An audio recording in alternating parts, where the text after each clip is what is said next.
Hello, everyone. As you know, I'm here with John Boyler, Glenn Cole, and Matt Jarvis from 72 and Sunny.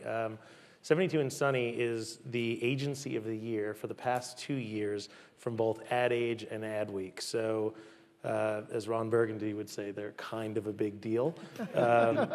I'm really excited to have them join us for a number of reasons. They do some amazing work, some work that undoubtedly most of you have likely seen. But beyond that, they have some really interesting strategies that allow them to operate a bit differently. There's a lot of creative shops, but there aren't very many that think the way they do. So I'll just sort of throw the questions out to the group, and if you guys can just jump in, I'd appreciate it. We spoke a lot backstage and yesterday about improv and how improv has really guided you in terms of some of the concepts that you do and how they're baked into your business strategy. Can you tell us how that's possible? Well, one of the things that we've really done in the company is create a culture of collaboration, really try and let everyone have a seat at the creative table. And to do that, the nature of improv is if I say something, I give it to you, you say yes, you take it, you build on it, you give it back to me. And what's really interesting about that is that allows you to make a lot of connections, a lot of random firings of synapses that create creative solutions that are really unexpected. And so that's why we found that that's really been the driving force between some of our best successes in the marketplace for our clients. Does that help you exclusively in the creative realm, or does it help you in terms of broader business strategies? Oh, it applies to everything we do. Yes, and is an ethic, so you can apply it to everything. It certainly happens with how we come up with creative solutions for our clients, but it also drives how we run our company, and I think very significantly how we partner with other companies. We certainly live in an age where no one's an expert. We don't claim to be experts at everything. We need partners to achieve anything great, and when we show up with a yes and attitude with that, we tend to get to much higher peaks. How do you foster and build that kind of sensibility into the client relationships? Well, first of all, we interview our clients as much as they interview us at the outset, and we look for clients who are comfortable having a seat at the table. So when we, as opposed to maybe a more traditional way of solving a business problem where the client generates a brief, agency sometimes rewrites the brief, strategist passes it to a creative team, passes it to down the line, it bounces back for second round. We put the work at the center, all the information and instincts and intuition at the center of a table, surround it, leave chairs for the clients, and sometimes I liken it to that scene in Apollo 13 where they just dump all the stuff and go, okay, this is what they got in the LEM, which is kind of like how real business problems are. They're really limited. We got to figure it out. Who's got an idea? I'm intrigued by the chance to interview your clients. We should try that at Wired. I don't know that we have yet. Any out there? You want to come on up here? We might. We always say yes. So, beyond that, I think, so that's the external portion of it. Internally, how do you build that culture into the organization, and how do you find staffers that share those collaborative instincts? One of the things that we really do when we're interviewing people is we look for learners. People who are really, they live a life of just being a constant learner. They've kind of eschewed the notion of being an expert. Now, sure, they're specialists in their thing, but they've come to learn from other people. And we find that when those people really flourish in the SN environment because they can adapt to change really quickly. And I think when you're a learner, you can do that. When you're an expert, you kind of like hit a change or something comes at you sideways, you have to stop and reorient and whatever. But learning people really adapt quickly. Yeah. Fastballs are easy, curveballs prove a bit more challenging. Yeah, and we get a lot of those. Yeah, I would imagine so. We've spoke a little bit about you guys, your ability to spot where culture happens, right? Find that unique intersection where the mashup, where the most interesting moment is going to occur. How do you find those moments? Well, the most interesting points of culture tend to be at intersection points. Collision points even more interesting. So, if we limit ourselves to look at the world as marketers, we'll come up with marketing solutions. But if we broaden our aperture a little bit and look at entertainment and look at technology and look at journalism as all things are driving culture and figure out ways to intersect those with our marketing objectives, we tend to get to a lot more interesting places. we're at its core, we're storytellers, and we like to tell our stories on a cultural level, because people care a lot more about culture than they do about advertising and marketing and just about everything else. So if we can tell a story on a cultural level, what it means is we have a much better chance of earning people's attention, which is the most valuable thing that we can ask of them right now. And it's interesting you bring that up, because I think some of the folks here are in the worlds of marketing and advertising. Most are not, and I would guess a large number of the people watching at home or at their offices are not as well. What have you learned from that ability to sort of, trend cast and look out and figure out those moments that is applicable beyond the creative collaborative process? It seems like, at the pace the world keeps changing, the best advantage you can have in any business now is being adaptive to that, to be able to respond to it quickly. Everyone has to be strategic and make plans, but if there's no allowance built into those plans for adapting to sudden change, then you will probably rarely find yourself at a culturally impactful moment, because they're happening so fast. So you have to adapt. You have to turn and take advantage of those things. Really, in our business, it used to be a lot more sort of like messaging oriented. And now it's really adapting to what's happening in real time in the marketplace, and really connecting the brands that we work with and entertainment things that we work with and even the emerging technologies that we work with to these moments in time to create these huge explosions. Right. It's interesting. Some of the work that you guys do leads me to believe that you're probably more storytellers than you are a traditional ad agency. That model has shifted. Can you talk a little bit about that, how you navigate through that process and what it means? Sure. Well, we're very outcome oriented. The first conversation, the most rigorous conversations we have with our clients are exactly what hill should we be taking together. Because if we can identify that hill and agree on that, that really liberates us in the how to get there. We're much more Marines than Army in terms of we believe in well-trained people, improving and figuring out as they go along. So if you have a clear objective like that, it does liberate you to think about, okay, how do I tell this story on a larger level? And let me just show up assuming that people aren't wondering what cell phone they should buy this month or wondering what pair of running shoes. They're going to be wondering what's going on in their world, and if those products intersect with them in relevant ways, we're going to have such a better chance of having them not just pay attention to us, but adopt us and become advocates for us. I like the analogy, improv troupe meets Marines. It's kind of what it feels like. Right. It's there may be a comedy show in that. Yeah. Any script writers here can start working on it. So getting back to some of the work that 72 and Sunny has done is with K-Swiss. Many of you have probably seen the Kenny Powers K-Swiss collaboration. And we're going to show a quick video of some of the work they did, and then we'll talk a little bit about how that came about and maybe what we can learn from that process. Apologies in advance. Earmuffs. Hide the children. Konnichiwa, bitches. I'm Kenneth Powers, the new motherfucking CEO of K-Swiss. You're thinking, Kenny Powers, why the fuck would you want to be the CEO of a business? You could easily just be out living the life of a functioning derelict. Well, the answer is simple. I'm changing the sports world. I want to get everybody to stop acting like goddamn pussies all the time. So I didn't just sign the baddest athletes. I hired them to run the company. What's up, dog? I killed you. I started the rebuilding process by enlisting all-pro quarterback Matt goddamn Castle to command my high-powered marketing offense. K-Swiss Tubes. We let the dogs out. Emphasis on we. Who did it? We did it. It's good, Castle. K-Swiss Tubes. Come at me, bro. Come at me. Touchdown. Fantastic concepts, Castle.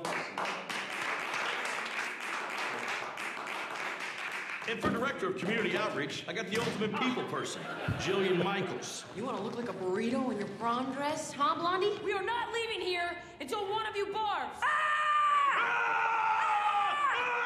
Gentlemen, I present to you the athlete of the future.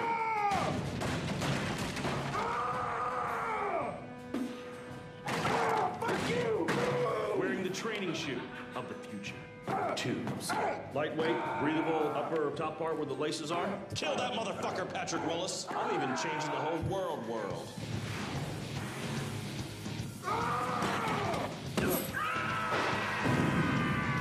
Now that is how you run a company like Kenny Powers.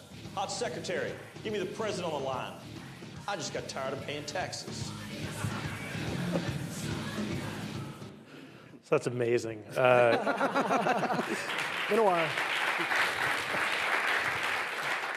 It's funny, I have that same mug in my office. So, all right, how? Why?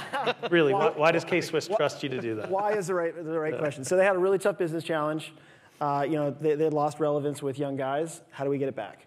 And they had a really tough business climate, so they're getting outspent 1,000,000,000 to 1 by Nike, Adidas, Reebok, Puma, and probably a lot of mid-tier brands. So, we get asked a lot, like that seems like high risk. Talk about that. It's funny, this is another one of those throw all the stuff on the table. These are the facts. How are we really going to connect with these audiences? The first thing we all realized with our clients there as well was we just have to throw away the sports playbook. That's not going to work here. We don't have the resources, the equity, the reputation, or anything. So how can we get some improv going here? The first thing was, okay, let's not message in typical sports programming like a sports brand probably should or would. Let's go where the audiences already are, which was at the time comedy websites. And then when the idea to partner with an athlete came up, like, well, all the good ones are taken, so who's the best available other option that might be relevant?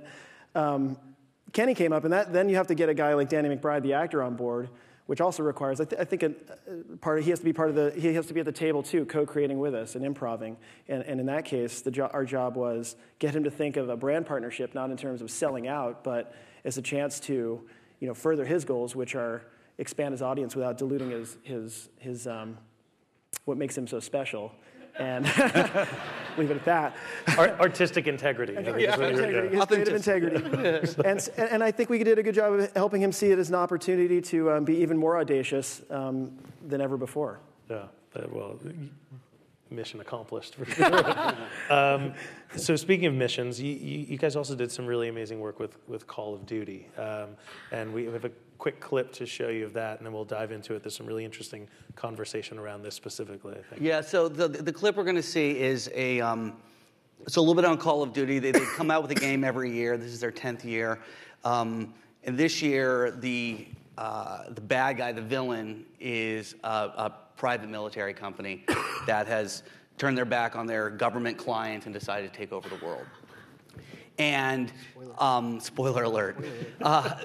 But what we thought would be interesting is, of course, we're going to go to the game marketing playbook and show the trailer and do all those things that our audience needs to see. But we wanted to create a cultural context in which this would happen.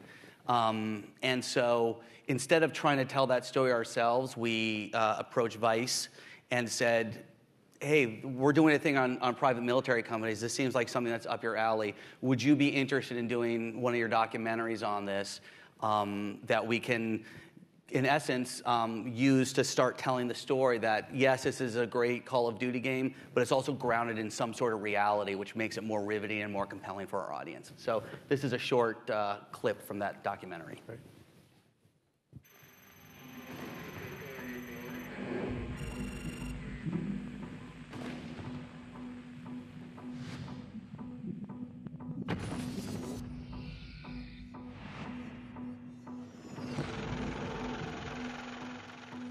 We have this assumption of war and who fights it. And our image is a man in uniform. What motivates them? Well, it must be politics. That must be why they want to go to war. And when you look at the 21st century, it just doesn't hold true.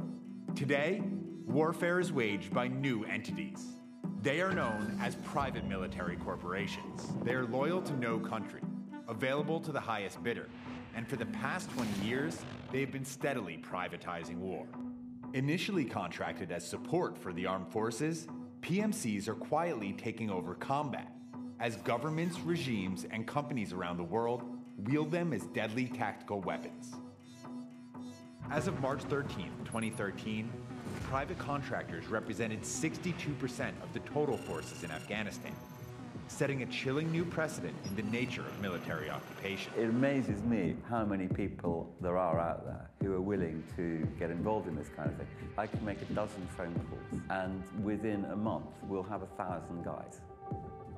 In the 10 years after 9/11, the U.S. government has spent more than $3.3 trillion in private defense contracts. Feeding off of global instability, PMCs have thrived. In fact, the third largest company in the world is a private military corporation, and most people have never heard of them. The day of the private military has arrived. The only question that remains is what happens when the people you pay to protect you get a better offer. One big concern is a question of allegiance. Who exactly are they working for? We've seen them work for human rights groups, environmental groups, drug cartels, terrorist groups. They cover the entire moral spectrum. Some people argue that they're already well regulated. That's just false. Which leads you to wonder, with advanced weaponry, highly trained soldiers, billions of dollars at their disposal, and few regulations, what happens if they stop taking orders and start taking over?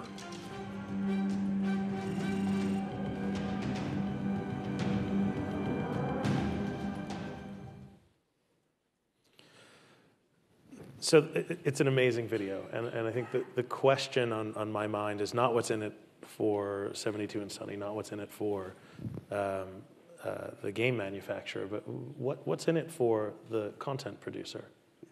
Well, at the core of this, I think the key conversation that we had at the outset was the question of authenticity and integrity. Vice is only as good to their audience and to themselves and really to anyone else if they maintain a position of credibility, which comes from objectivity. The benefit to them was, we approached them and said, hey, here's a story. We respect you as journalists. Is this a story that's interesting to you? It seems like your kind of story. And when Activision shows up and provides the funds to make a documentary, and Vice sees a documentary that feels on brand for them and relative to their audience and something that is in their integrity, it's one of those situations where it's a different version of yes and, but it's a situation where everyone walks away better off than they showed up through that collaboration and partnership. It seems that marketing is always at its best when it creates a relevant conversation around a brand. And, this is one of those cases that we remain true and authentic to all the partners involved, and more our job as creative artists and as business people is to create those lateral connections that no one else sees, to be able to bring some surprise to the marketplace. How helpful is technology in that process or not? Is it a big driver? It's usually critical. I mean, right now we see ourselves like most modern communication companies. We have to work at the nexus of entertainment, technology, and marketing. And so we're constantly, in any initiative, marshaling all of our knowledge and expertise in all of those to deliver one story. Yeah. I also think that technology drives pace, which helps keep cultural relevance when you move quickly. It also has enabled this whole world of transparency, which for us as marketers is really exciting. One of our favorite sayings is the truth rings a bell. We feel like our job is to look inside our clients' organizations and go out and tell the truth to a broader audience in a relevant way. And that's kind of moved from a nice to do to a mandate, because the truth will come out. So we're better off starting there. I think we're being urged to wrap it up, which it literally says, please wrap it up here. With a little smiley. There's an emoticon. Yeah, it's not, it could have been an angry expression, but it's so sweet. Well, if we keep talking, I'm sure it will become that. Yeah, I'm sure. We'll get an exclamation point or two. Backspace. Yeah. Here it goes. They're changing it now. So one final question. The name of your shop is 72 and Sunny. That clearly denotes an optimistic view of the world. We're optimistic about the future because of the way the technology we feel solves problems and will lead to a better, brighter tomorrow. Why are you guys so optimistic? Well, we're not in the forecast business, but what we are is, the two words that we we try to live by, and so our commitment to ourselves and our clients is born modern. That's a big organizing principle for us. And the definition of modern that we really respond to is comfort with change. We don't know what changes are afoot, but we know that they're going to be happening. And so our commitment is to not be the ones with the heads in the sand, but eyes on the horizon, balls on our feet, on the balls of our feet, and excited about it. And that process is what makes us optimistic, because that's what we can control. That's how we spend our time. And change is the only known, and it's a fear, and embracing it's a fear killer. Yeah, that's great. On that, thank you guys. We appreciate it. Thank you.